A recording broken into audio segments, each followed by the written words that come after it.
Why does discipline equal freedom? Because the more discipline you have in your life, the more freedom you will end up with.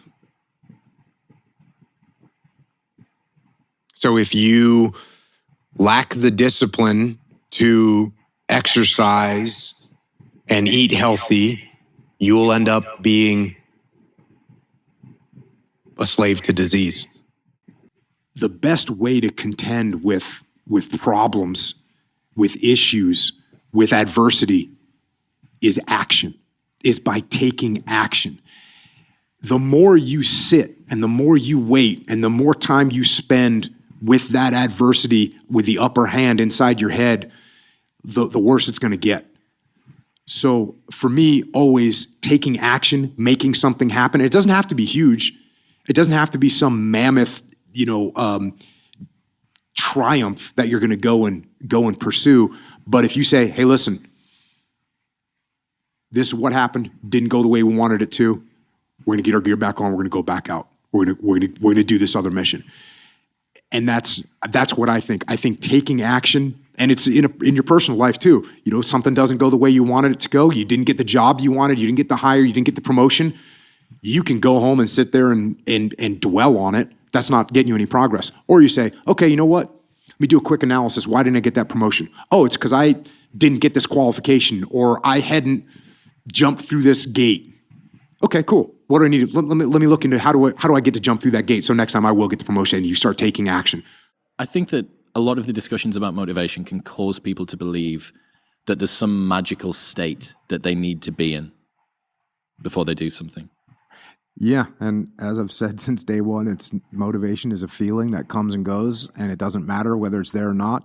Discipline is infinitely more important. So no matter how you feel, get up and do what you're supposed to do.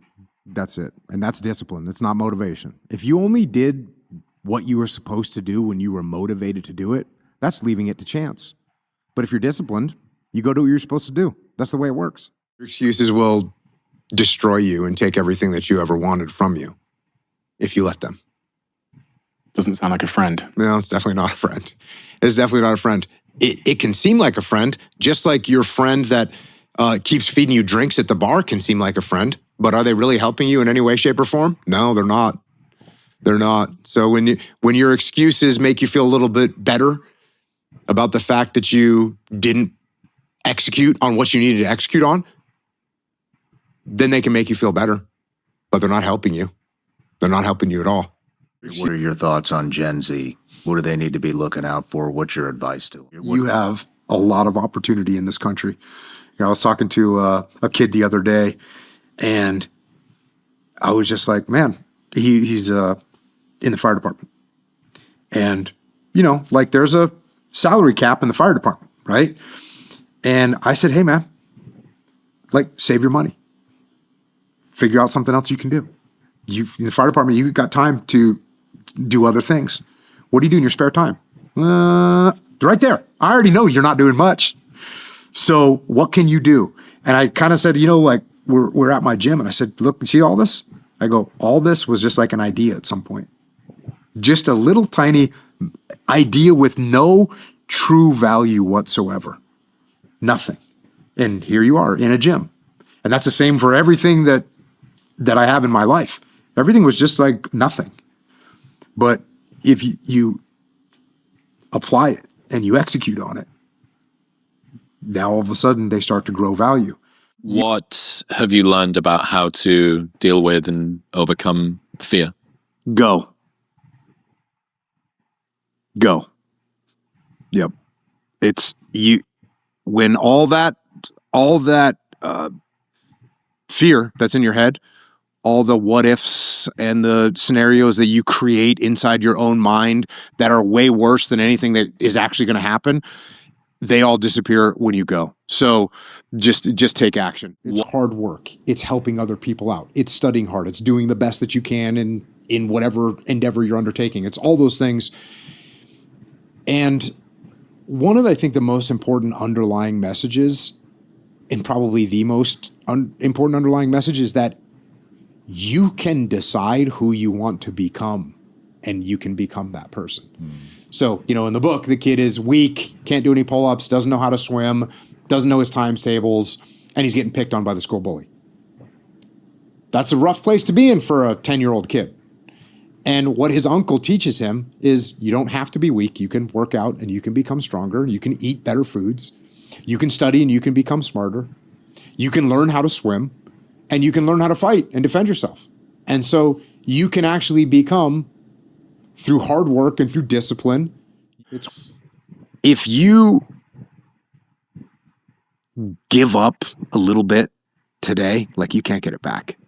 Like if you skip a workout today, there's no possible way to get that back. When you let something go, it's gone. And Rome wasn't built in a day, but Rome didn't fall apart on a day either. It didn't fall apart because of one thing. It falls apart just a little bit at a time. Yeah, nobody gets fit overnight. Nobody gets fat overnight. Either. Exactly.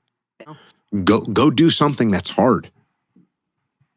Go try and accomplish something that's hard. You may win, you may lose, you may succeed, you may fail. I'll tell you what, you'll be better. If you avoid those things that are hard, if you don't accept that challenge, if you don't step up and step into that cold water, and you sit on your couch and eat Doritos, I can tell you this is not a good move. This is not a good move. Don't do that. Don't do that. Just get up, move towards that challenge, whatever that challenge is. Move towards that challenge and go attack it. And you may be successful and you may not be successful, but you will be better. And the next challenge, you're going to be more prepared for. And the next challenge after that, you're going to be even more prepared for. And you're going to fail, and you're going to fail, and you're going to fail, and you're going to fail. And then you're going to win.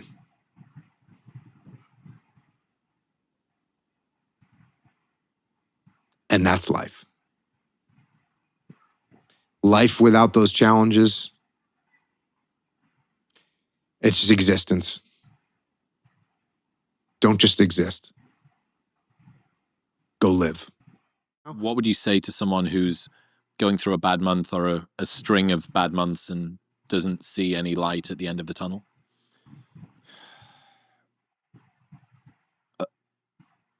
What are your options? Okay, you're upside down financially, relationship went south, you got whatever those things are, your credit card debt is up, you got fired from your job. Okay, you're in a terrible situation. What are your options?